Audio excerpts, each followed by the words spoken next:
Assalamualaikum warahmatullahi wabarakatuh. Balik lagi bersama saya Mama Cevi Oktora, NPME 1D019019. Nah, pada video sebelumnya kita sudah mempelajari bagaimana cara mengestimasi model menggunakan metode OLS dan bagaimana cara menginterpretasikannya. Nah, untuk video kali ini kita akan mengetahui beberapa model yang bisa kita gunakan dalam mengestimasi sebuah data.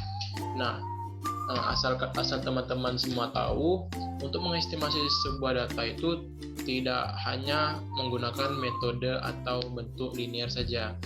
Nanti ada beberapa bentuk atau metode lainnya. Namun sebelumnya, hal yang mempengaruhi indeks suatu model itu yaitu landasan teori, menggunakan penelitian terdahulu yang sesuai dengan penelitian yang kita lakukan, dan ada juga data yang tersedia, kemampuan dan kompetensi yang kita miliki juga sangat mempengaruhi sebuah indeks dari model yang akan kita lakukan atau yang akan kita teliti. Jadi model apakah yang cocok untuk penelitian kita?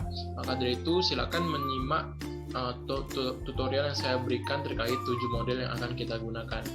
Di sini saya menggunakan penelitian faktor-faktor yang mempengaruhi produktivitas ubi Cilembu di Desa Cilembu, Kecamatan Pamulihan, Kabupaten Sumedang. Nah, di sini saya menggunakan beberapa variabel. Yang pertama ada variabel jumlah produksi atau variabel Y-nya, dan variabel jumlah bibit X1, jarak tanam X2, frekuensi pemberian pupuk X3, lamanya berusaha tani X4, dan umur petani X5. Nah, langsung saja teman-teman silakan membuka Shazamnya. Kita akan mencoba model yang pertama, yaitu model linear berganda atau linear sederhana. Namun di sini saya menggunakan model linear berganda. Ntar kita tinggal copy perintahnya. Ini merupakan perintah dari model linear. Teman-teman silakan diketik manual ataupun copy dari sumber ya. Nah, setelah seperti ini silakan di run. Nah, nanti akan terlihat hasilnya. Itu yang paling utama ada R-square-nya bernilai 0,77939. Nah, silakan teman-teman copy dan paste ke Word ya untuk perintah dan hasil analisisnya. Nah, yang kedua ada model tanpa konstanta. Untuk perintahnya sendiri seperti ini. Silakan diketik secara manual. Nah, beda dari tanpa konstanta dan metode model linear, itu kalau tanpa konstanta ada simbol no cons di sini sebelum perintah PCOR dan PCOV-nya. Silakan di-run-kan, dan untuk hasilnya sendiri terlihat di sini tidak ada estimate coefficient untuk konstantanya. Di bawah ini tidak ada. Setelah X5 langsung kosong gitu ya. Maka ini merupakan model tanpa konstanta. Nah, untuk hasilnya sendiri silakan di copy ke Word seperti yang tadi. Selanjutnya untuk model ketiga itu model double glass. Nah, untuk R-square-nya sendiri kalian tinggal lihat ya, untuk model tanpa konstanta itu R-square-nya lebih kecil daripada model linear tadi. Nah, selanjutnya kita pakai model double glass. Berikut untuk perintahnya. Tinggal diketik manual dan di run. Nah, untuk double glass sendiri yang diestimasi itu dalam bentuk L ya, atau log dari variabel-variabelnya. Maka di sini terlihat LX1, LX2 dan seterusnya. Dan untuk R-square-nya sendiri itu bernilai 0,8410 ya. Ini lebih besar daripada dua model sebelumnya. Nah, untuk hasilnya silakan di copy dan paste ke Microsoft Word.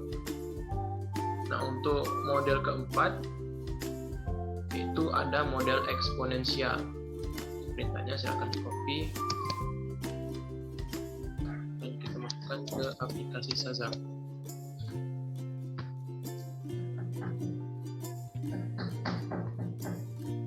Nah, ini merupakan untuk model eksponensial. Kita lihat R-square-nya lebih kecil dari 3 model sebelumnya ya.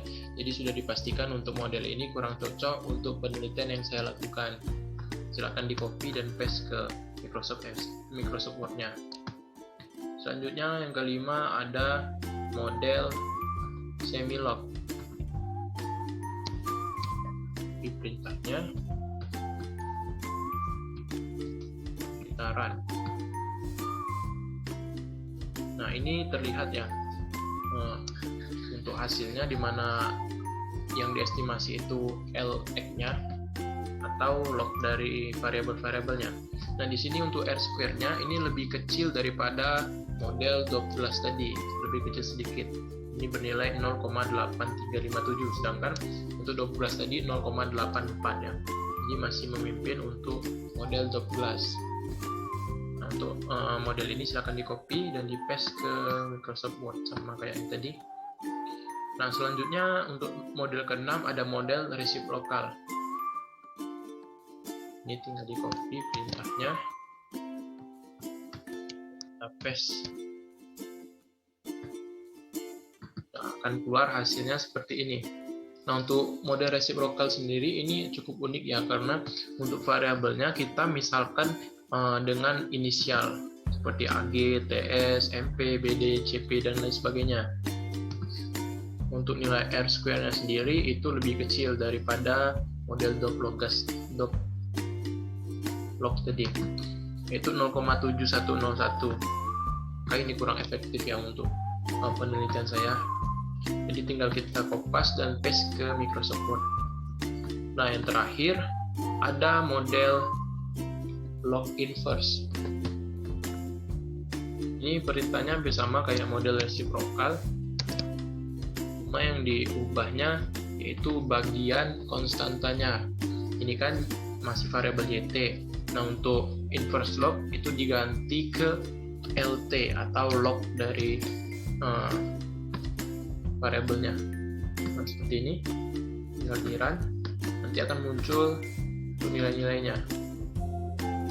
Nah, di sini R square-nya senilai 0,8235. Ini memang cukup besar, namun masih besar model log tadi ya, atau glass tadi. Ini silakan teman-teman copy dan paste ke Microsoft Word masing-masing. Nah, jadi dapat disimpulkan bahwa model yang paling cocok untuk penelitian saya yaitu model log tadi atau double glass tadi. Nah, ini di model ini dikarenakan nilai R square pada model ini lebih besar daripada model-model lainnya, yaitu sebesar 0,8410, atau bisa kita artikan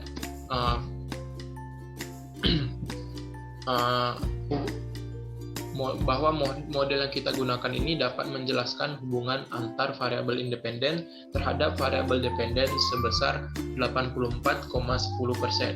Itu untuk nilainya cukup besar ya. Jadi untuk penelitian saya ini lebih cocok dan cenderung lebih cocok menggunakan model double glass. Mungkin itu saja terkait tutorial bagaimana cara kita melakukan estimasi menggunakan 7 model ekonometrika selain model linear yang sudah sering kita gunakan pada video-video sebelumnya. Mungkin untuk video kali ini cukup sampai sini saja. Apabila ada kekurangan, saya mohon maaf. Saya tutup. Wassalamualaikum warahmatullahi wabarakatuh. Sampai jumpa di video selanjutnya.